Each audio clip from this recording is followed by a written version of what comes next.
At the beginning of the story, we see a big white room. A Japanese man wearing very colorful pajamas wakes up in a white, empty room with no doors or windows and no apparent ceiling.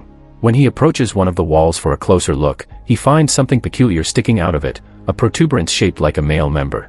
After poking it a couple of times, he presses the tip, which causes hundreds of giggling baby angels to come out of the floor and walls, staying there only for a couple of seconds before they go back the way they come. One thing they leave behind, however, now all their members are sticking out of the wall and floor.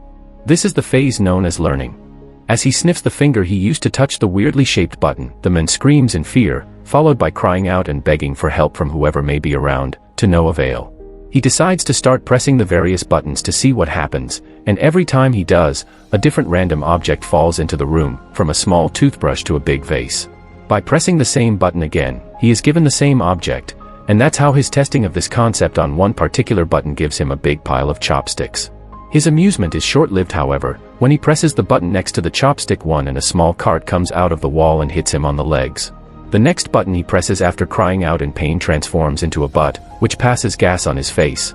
Hours later, the man has accumulated a huge variety of random objects in the room, and when he throws the ball at the wall, it presses a button that gives him sushi.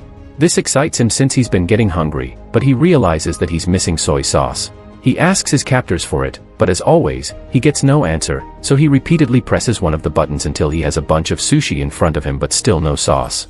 Giving up, the man proceeds to eat the sushi, which he finds rather delicious, and once he's finished the last piece, he presses the button for more, getting furious when a bottle of soy sauce finally shows up. After angrily pushing the bottle out of the way, he presses a different button and gets a pair of old-school 3D glasses. When he puts them on, he manages to see a baby angel pointing at his member, and the man gets happy because he thinks he may have found the answer. However, after pressing that particular button, all he gets is a countdown and a giant butt appearing from above to pass gas on top of him. Some hours later, he's read 5 volumes of a manga that he finds very entertaining, but when he presses a button to get the 6th, he gets the 7th instead. Frustrated, he starts trying other buttons, which give him 8 and 9 but still number 6. The last button he tries, though, has an important surprise for him. It opens a section of the wall that hides a door behind it. The man celebrates this discovery, but in his excitement, he loses track of which button is the one that opens the exit. He tries one at random and shockingly sees an African tribesman run from wall to wall. The next one makes water fall on his head. The third one turns out to be the one he needs, and as soon as the wall opens, he runs to it, only to see it close on his face. His second try ends the same way, and it's then he realizes that the door stays open as long as the member tip is down, so he starts trying out different ways to achieve it. First, he goes for a runner position, pressing it with his foot.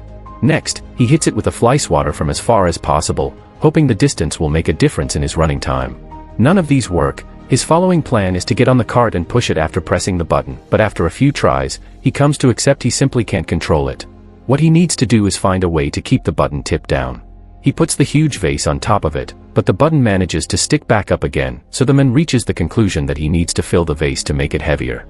First, he tries the water button, but it's pointless. No matter how hard he tries to redirect the water, it only falls on him and nowhere else. His next attempt involves filling the vase with sushi, but it becomes so heavy he can't even pick it up. The neck of the vase is also too narrow for his hand to go through, so the man has no other choice but to use chopsticks and remove a bunch of sushi piece by piece. Moments later, once he's removed enough, he manages to barely pick up the vase, so he does exactly that and takes it closer to the buttons.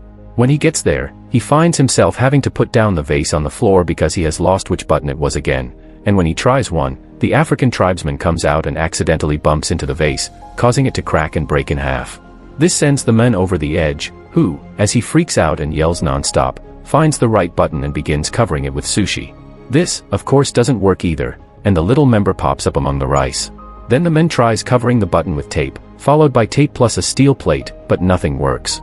After taking some painkillers to deal with the pain caused by the door every time it hits him on his back and a nap as well, the man wants to wash his teeth, so he presses a button to get water.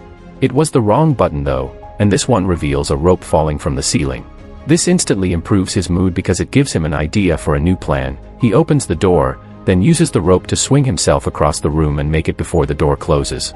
Sadly, when he tries to open the door behind the fake wall, he discovers it's locked. He returns to the room just in time before the door closes, although it manages to hit him on his way out anyway, and in frustration, he kicks the wall, activating one of the buttons and revealing the key floating in the middle of the room. Like it happens with the door though, it goes away when the button perks out again, so the men must find a way to keep both the key in the room and the door open. First, however, he needs to find the button again, because he got distracted and lost it. By observing more or less where his foot would have landed when he kicked the wall, he chooses a button, only to get a dog coming out of the wall to bark at it. The same happens with the next button, but luckily, the third try is successful. While keeping his eyes and a pointing hand at the button, the man walks backward and grabs a piece of sushi fish that he takes back to the wall to mark the right button with. When he presses it, however, the dog comes out again. This time he finds the button faster and proceeds with his plan. He makes the rope appear and swings on it to reach the different buttons, but it is still enough. As he falls to the floor, he sees a plunger he had gotten from one of the many buttons, and gets an idea on how to solve his little issue. He can use the plunger to touch the wall and push himself farther. After one failed attempt, the plan goes smoothly, and the combination of swinging on the rope and pushing himself with the plunger allows him to press the button key, grab the key, press the door button, and reach the door before it closes. He wastes no time and inserts the key in the lock, quickly turning it, but when he tries to open the door, he finds a nasty surprise. It also has a separate lock on the top that requires 3 numbers to open it. The man rushes out, getting hit by the door as it closes, and in frustration, he throws the plunger at the opposite wall, activating the button that releases the African tribesman. As he watches him walk by, he realizes something. There are 3 numbers painted on his forehead, which must be the combination he needs. Since the time behind the door is limited, the man goes through the process of doing the whole swinging on the rope and jumping deal 3 times, 1 for each number to be put in. The third time, he stays there and opens the door, which is a bit stuck and he has to push extra hard to open it. When he finally manages to do so, the piece of wall behind him closes, leaving him trapped and without enough room to finish opening the door. Devastated, the man sits on the floor and starts crying, remembering all the fun he had with the objects he had gotten from the buttons. He had been locked there too, but at least he had room to move and entertainment, and now he realizes he didn't appreciate what he had while he could. Suddenly, he feels a breeze on his face coming from the left wall. As soon as he touches it, he finds a crack that indicates it's a fake. He wastes no time and pushes the panel open before running out of there, soon reaching a mysterious hallway floating in a pitch-black area.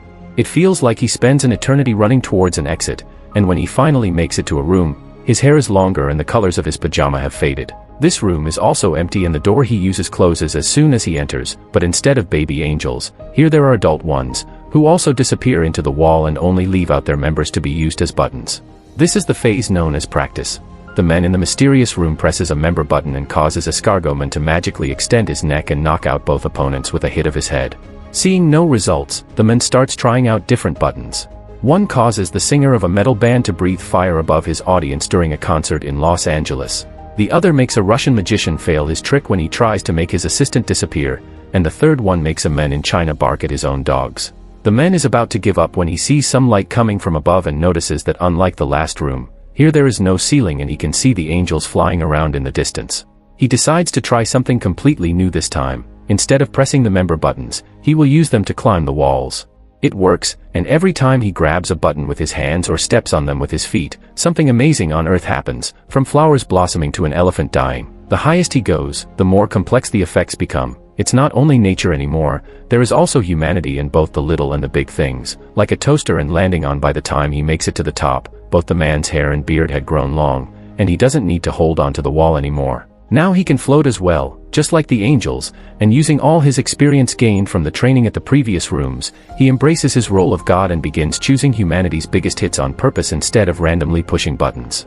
By the time he's done, he's surrounded by feathers instead of walls, and he enters a glowing portal that takes him to the last room.